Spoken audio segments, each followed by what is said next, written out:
Good morning, everyone, and welcome back to our YouTube channel. So this week we're gonna go back to our regular Friday updates. Last week I was really excited to show you guys our new breeding stock, so I didn't end up doing the weekly update video. Things were just a little bit crazy. As you can see here, Simon is doing fantastic, and he's still the pride and joy of the farm. Look at him showing off over there for the ladies. It has been very beautiful here. It is a beautiful blue sky day. We have still some wind, but it's not nearly as bad as it was before, so we have been able to enjoy these gorgeous, beautiful days. The kids are loving it. The kids are able to get out a lot more. So it has been really nice to see this perfect spring weather in the last couple of weeks.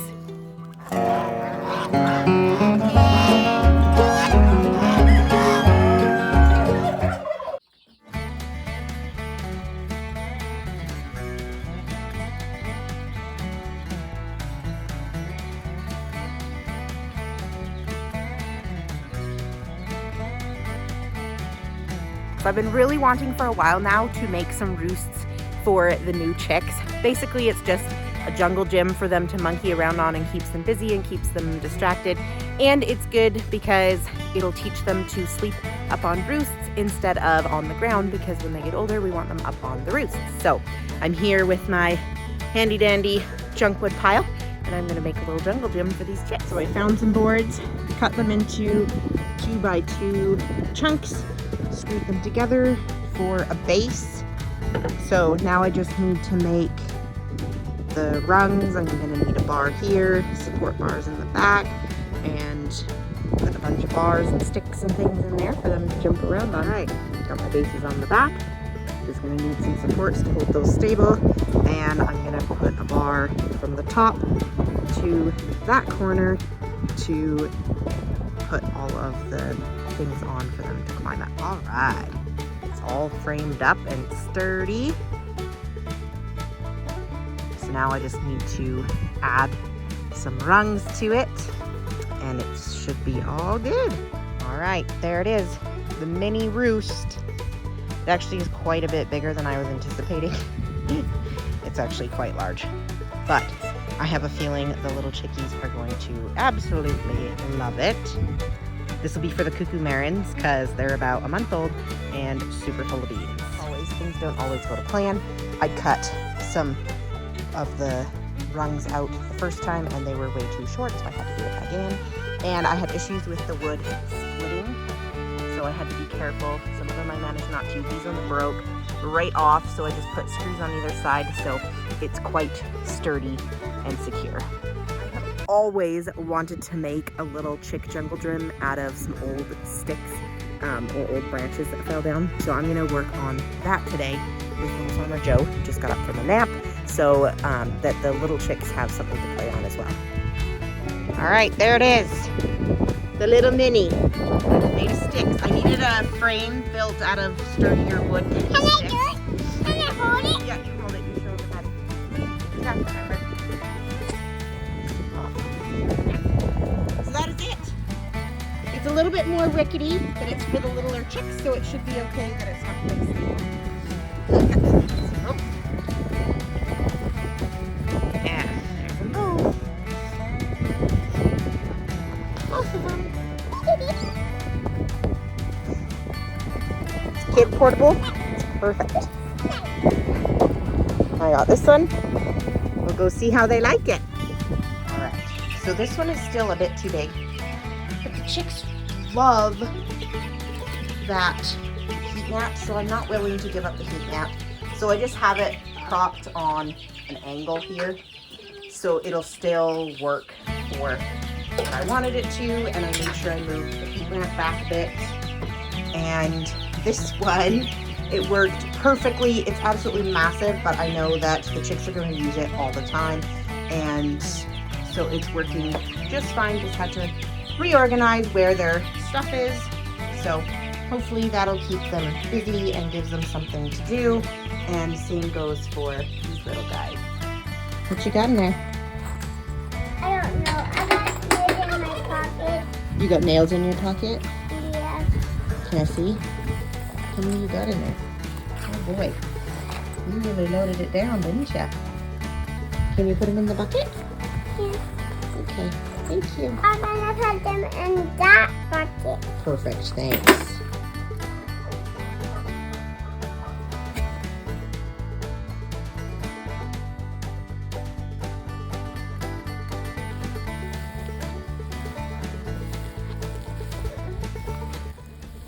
So we had to do some rearranging again yesterday.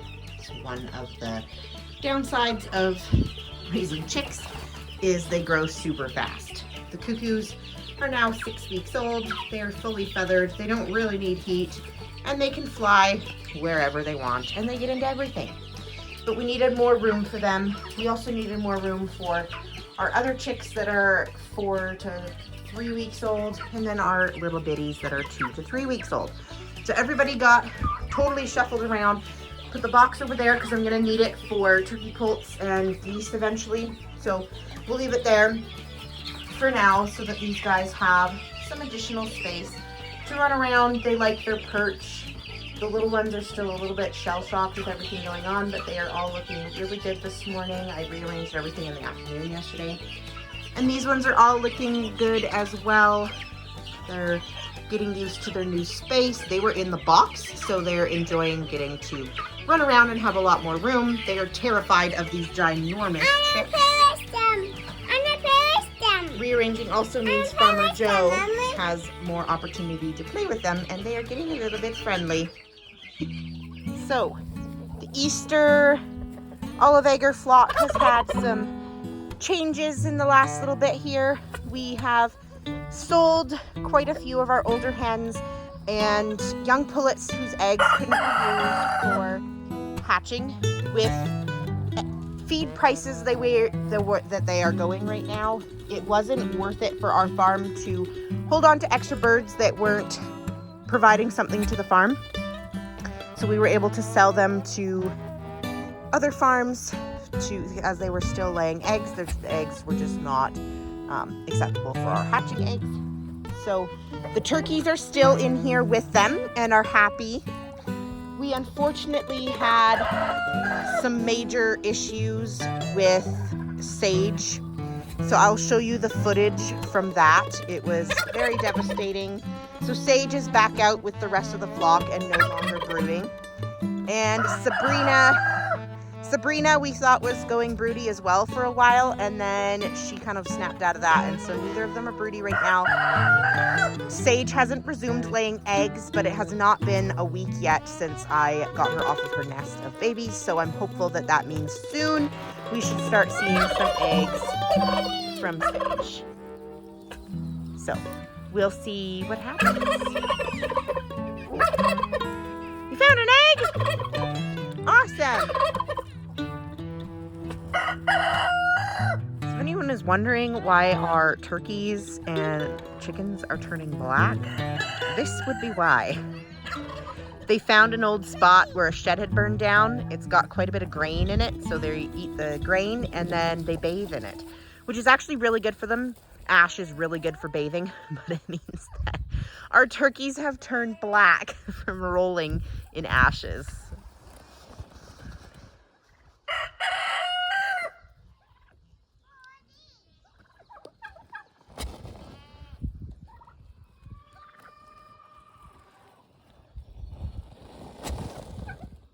So I unfortunately have a sad update for our broody mama turkey. I noticed this morning that there was no noise coming from underneath of her. So I took down the wire a little bit and used a shovel to kind of lift her up. And I know that there is at least one dead gosling under her, and it smells so disgusting. I think there is quite a few rotten eggs. It is really, really gross. So I'm going to take off the wire and do a little cleanup. I can see she's trying to get out of her nest. So there we go. There she goes. She has not left that box in a month. So I think she knows that the babies are gone. So she managed to successfully get 3 to hatch, 2 hatched, and then 1 looked like it died trying to hatch. So I don't know if she got off the nest and they went cold or what happened, because it looks like the first one she did intentionally kill. It looks like its face had been picked at. It wasn't bleeding or anything, but it was completely dried off. So it's very weird for 1 to be completely dried off and 2 more to be almost completely hatched and then just leave them. So I don't know what happened. It smells super foul in there. So I'm going to clean out that nest box. She's already gone off and away. So I'm hoping that that means that this just kind of broke her broodiness and she'll just go back to life as normal before incubating eggs for me.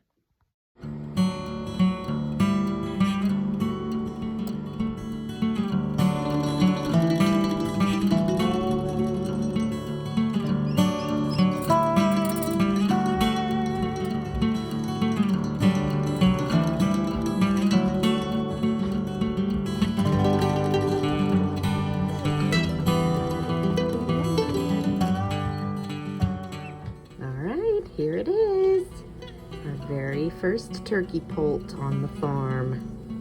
I'm gonna go put him in the brooder with some chickies so he can have his first food and a drink. As any of you have noticed, Farmer Bo has now joined the ranks and is a full-time walker outside, which means that everything about doing chores is a lot easier, not pushing him around in the stroller, and he is much happier to get to be involved, get to see the animals every day instead of just watching from the stroller. The girls are just enjoying some grain.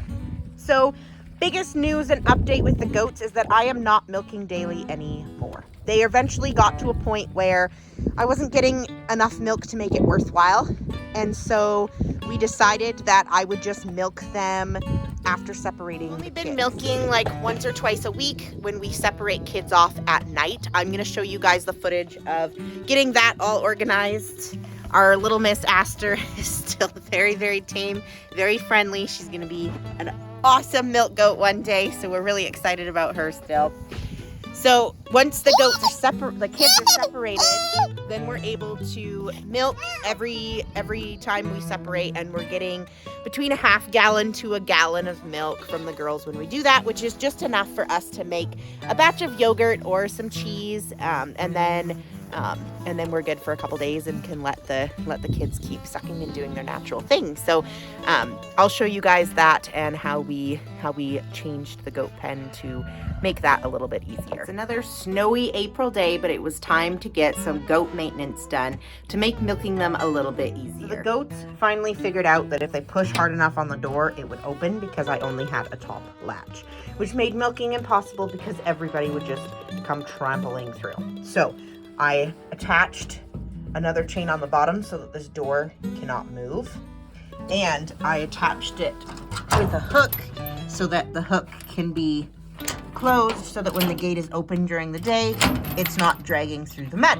So that's been super handy, and it keeps everybody out of my milking stand while I'm milking. Now, the next improvement that needed to be done on the milk stand to make milking easier was attaching the grain bucket to the board, because before I was just balancing it in between and it would fall a lot, leaving a mess of grain on the ground, and then they would get quite antsy because they had nothing to stand here and keep them distracted while I'm milking. So I just used a tin screw with a washer to try and prevent it from just ripping through. So if it rips through, I'm sure eventually it will wear through, but for now that should work good and should last us a while. Now, I did the same thing with their baking soda and mineral bins because they keep trampling over them. With 9 goats in here, it gets a little crowded. So I did the same thing just with the tin screw and a washer so that they have their baking soda and mineral together and out of the way and screwed secure so they quit spilling it everywhere. So the next thing that I'm not quite done yet, I'll show you guys when I'm all the way done, is a door for the shelter. Now the board is sitting there because I need to put it up because The girls are still not milking very well, and the goat babies are getting quite big, which means that they are old enough that we can be locking them in away from their moms at night and milking in the morning. Now, we did this last night with just this door, and I only had one latch for the door for the bottom, so the goats were jumping out the top. Only some of them made it out, only 2 of the triplets, and Astor made it out, but not Astro. Luna, of course, Jupiter managed to make his way out, so Luna was completely drunk dry this morning. We had no milk out of her. But Star milked more today than she has in a long time because one of her twins was locked in over the night.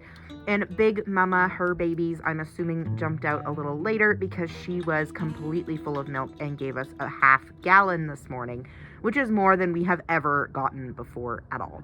So these guys are definitely big enough to have their moms separated. They did totally fine last night without them. We're going to give them another bale of straw in the shelter so that we can make sure they're staying warm without their moms in there at night. And then obviously in here, we will make sure that there is more straw for the mamas to bed in since they will now be sleeping out here.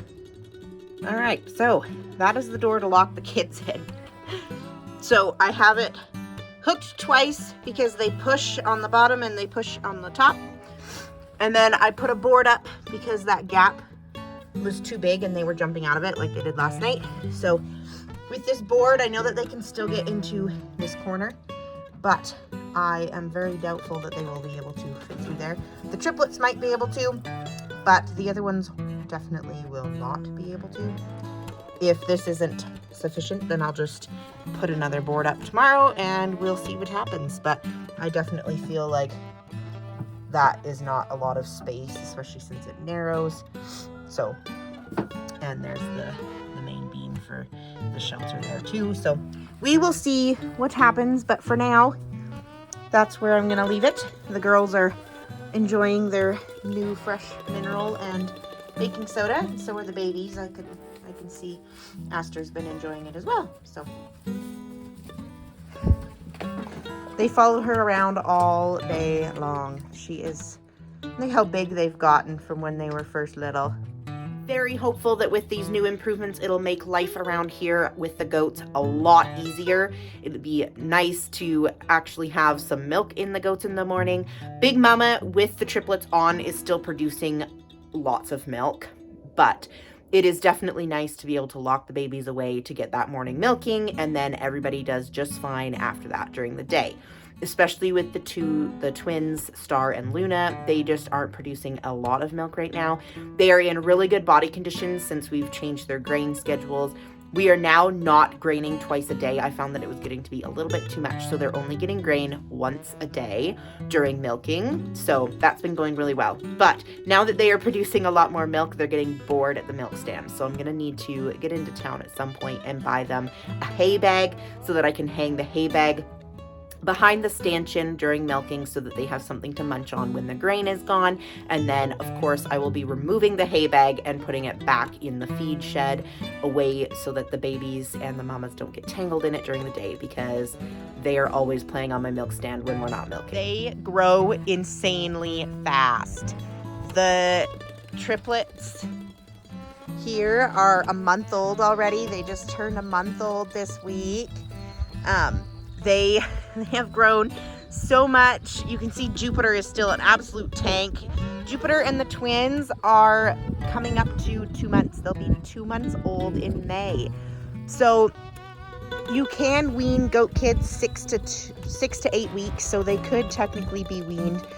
But we feel like we should leave them on for as long as we should to let them get the best nourishment. And the boys we will be eating, they will contribute to the farm that way, so we want to make sure they have a good healthy start. So we'll be leaving everybody on their moms until they reach 12 weeks of age, about 3 months, and then at 3 months we will go ahead and we will wean everybody off. There will be some that will be left behind. The two girls of the triplets, Shimmer and Shine, they will be heading off to a new farm in June, and the rest will be staying here until the boys are ready for butcher And Aster obviously will be staying to provide milk for the farm next year. We did band the boys, so all of the boys, we went ahead and banded to castrate them. You can't really tell because they're gonna look the same for a while, but we did band them all the other day. I didn't get any footage of that. It was a super simple, fast procedure to band them. My in-laws already had all of the things for banding the cattle, so it was very, very quick. We just grabbed them and put the bands on and hope for the best. So it'll take a couple weeks till they are fully castrated. But we went ahead and did that now too, so that it was done, because Jupiter is already getting to be a pretty big boy and he's starting to jump and mount on everybody. So it was time to go ahead and get the boys cut. So that is it for the goats and all for the goat update. Another goat update. We had some issues with fencing. We had a cow get out about a month ago that wrecked the fence and stretched out the wire, and we were able to staple it back up, but the goat kids ended up figuring out how to weasel through a little hole, and then it became a whole problem, and then the whole herd was getting out. So we had to put up some boards here where I throw the feed over, which has made feeding a lot more entertaining to throw it over the bar into the manger and not hit all of the goat kids that hang out in there. So the new fence definitely works. Nobody gets out except the babies.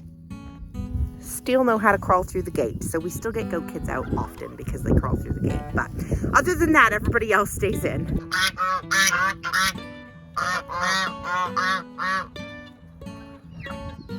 So the geese have been relocated.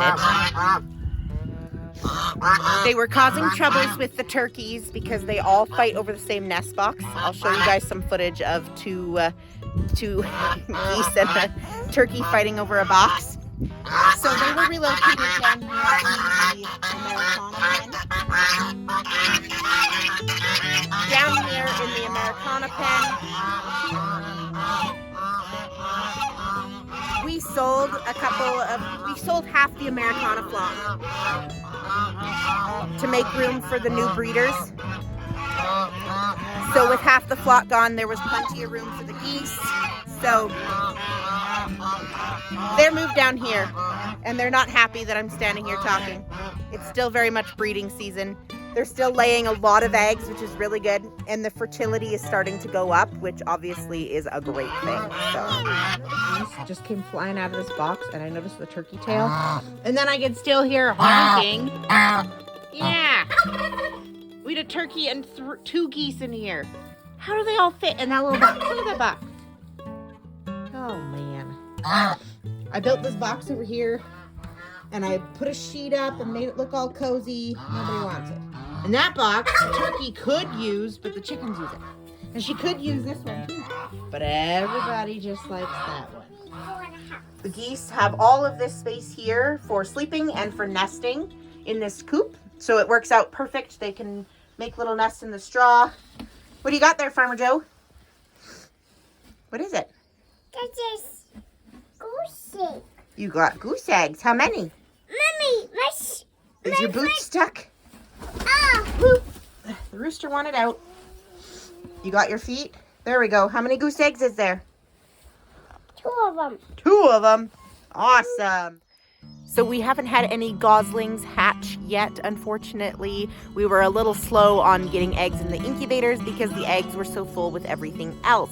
So currently in the house, we have an incubator of goose eggs, an incubator of turkey eggs, an incubator of chicken eggs, and then we still have a couple of extra incubators that we have going for chicken eggs to fill our May orders. So we are still busy with all the incubators.